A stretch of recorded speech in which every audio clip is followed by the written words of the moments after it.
టీఎస్ఎంసెట్ బైపీసీకి సంబంధించి Mahatma Jyotiba Phule educational society నుండి BSc అగ్రికల్చర్కి counselling notification release చేయడం జరిగింది.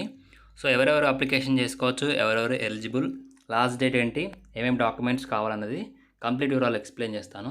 సో స్కిప్ చేయకుండా చివరి దాకా చూడండి. మీ ఫ్రెండ్స్ ఎవరైనా ఈ ఎలిజిబిలిటీ ఉంటే తప్పకుండా వీడియోని వాళ్ళకి షేర్ చేయండి, వీడియోని లైక్ చేయండి.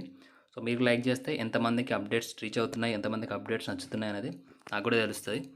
సో ఇక డీటెయిల్స్లోకి వెళ్తే మనకి ప్రొఫెసర్ జయశంకర్ అగ్రికల్చర్ యూనివర్సిటీ నుంచి రిలీజ్ చేసిన నోటిఫికేషన్ వేరు. ఈ ఎంజేపీకి సంబంధించి బీఎస్సీ అగ్రికల్చర్ కౌన్సిలింగ్ అనేది సపరేట్. ఈ కౌన్సిలింగ్ సపరేట్గా మనకి ఉమెన్ క్యాండిడేట్స్కి మాత్రమే, సో గర్ల్స్ మాత్రమే ఈ కౌన్సిలింగ్కి అప్లికేషన్ చేసుకోవాల్సి ఉంటుంది. కౌన్సిలింగ్కి సంబంధించి కంప్లీట్ గైడెన్స్ కావాలి, ఈ కోర్సెసే కాకుండా మిగతా కోర్సెస్కి కూడా ప్రతి ఒక్క ఇన్ఫర్మేషన్ కావాలి, టైం టు టైం అప్డేట్ కావాలి అనుకుంటే డిస్క్రిప్షన్లో వాట్సాప్ నెంబర్ ఉంటుంది. అది కంప్లీట్గా పెయిడ్ గైడెన్స్.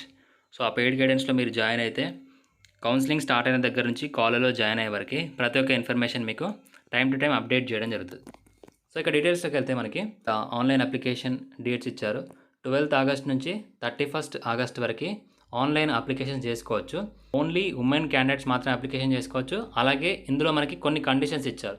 స్టూడెంట్ యొక్క parent annual income 1,50,000 below. Rural ఏరియాలో ఉన్న స్టూడెంట్ యొక్క పేరెంట్స్ యాన్యువల్ ఇన్కమ్ 1,50,000. అర్బన్ ఏరియాలో ఉన్న parent annual income 2 lakhs below ఉండాలి. అలాగే కంప్లీట్గా ఖచ్చితంగా తెలంగాణ స్టూడెంట్ అయి ఉండాలి, ఇంటర్మీడియట్ క్వాలిఫై అయి ఉండాలి. ఇంటర్మీడియట్లో మినిమం ఎలిజిబిలిటీ క్రైటీరియా ఉంటుంది, అది కూడా ఫుల్ఫిల్ చేసి ఉండాలి. అలాగే బైపీసీ స్టూడెంట్ అయి ఉండాలి, ఖచ్చితంగా ఎంసెట్లో క్వాలిఫై అయి ఉండాలి. సో ఈ కండిషన్స్ ఖచ్చితంగా ఉండాలి. ఇక్కడ మీరు అప్లికేషన్ చేసుకోవాలనుకుంటే ఆన్లైన్లోనే అప్లై చేయాలి. అది 12th ఆగస్ట్ నుంచి 31st ఆగస్ట్ వరకు ఛాన్స్ అయితే ఉంది. అప్లై చేసే టైంలో మీరు ఒరిజినల్ డాక్యుమెంట్స్ అనేది అప్లోడ్ చేయాలి. అది మీరు అప్లై చేసే టైంలో మీరు ఏదైతే రిజిస్టర్ మొబైల్ నెంబర్ ఇస్తారో ఆ మొబైల్ నెంబర్కి మీకు మెసేజ్ అనేది రావడం జరుగుతుంది. అలాగే minimum eligibility age minimum 17 years ఉండాలి, మ్యాక్సిమం 22 years. ఎస్సీ ఎస్టీ వాళ్ళు అయితే మ్యాక్సిమం 25 years వరకు ఉన్న వాళ్ళు కూడా అప్లికేషన్స్ అనేది చేసుకోవచ్చు. ఇక్కడ మనకి ఏమేమి కాలేజెస్ ఉన్నాయి మరి చూస్తే ఇక్కడ 2 కాలేజెస్ ఉన్నాయి టోటల్గా. మనకి ఒక కాలేజ్ వచ్చేసి అగ్రికల్చర్ కాలేజ్ వనపర్తి, అలాగే అగ్రికల్చర్ కాలేజ్ కరీంనగర్.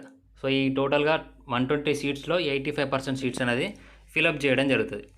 సో ఇందులో మీకు సీట్ వస్తే మీకు కంప్లీట్గా అకామిడేషన్, హాస్టల్ ఫీ, అలాగే ట్యూషన్ ఫీ అనేది ఫుల్ మొత్తం ఫ్రీగానే ఉంటుంది. టోటల్గా మనకి ఎంసెట్లో వచ్చిన మార్క్స్, సో ఎంసెట్లో వచ్చిన ర్యాంక్ని బేస్ చేసుకునే మీకు సీట్ అలాట్మెంట్స్ ప్రాసెస్ అనేది ఉంటుంది. ఎంత ర్యాంక్ వస్తే ఇందులో సీట్ రావడానికి అవకాశం ఉంది, ఏ కేటగిరీ వాళ్ళకి అనేది డీటెయిల్స్ చూపిస్తా. సో ఇది ప్రీవియస్ ఇయర్కి సంబంధించి లాస్ట్ ర్యాంక్ కట్ ఆఫ్. ఈ కౌన్సిలింగ్ అనేది 2 rounds ఉంటుంది.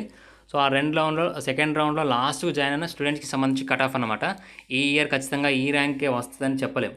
బీసీఏ వాళ్ళకైతే 27,000 వరకు, బీసీబీ వాళ్ళకైతే 20,000 వరకు, బీసీసీ వాళ్ళైతే 57,000 వరకు, బీసీడీ వాళ్ళకైతే మీకు 19,000 వరకు, అలాగే బీసీఈ వాళ్ళకి 64,000 వరకు, అలాగే ఎంబీసీ అంటే సబ్ క్యాస్ట్స్ ఉన్నాయి ఇందులో.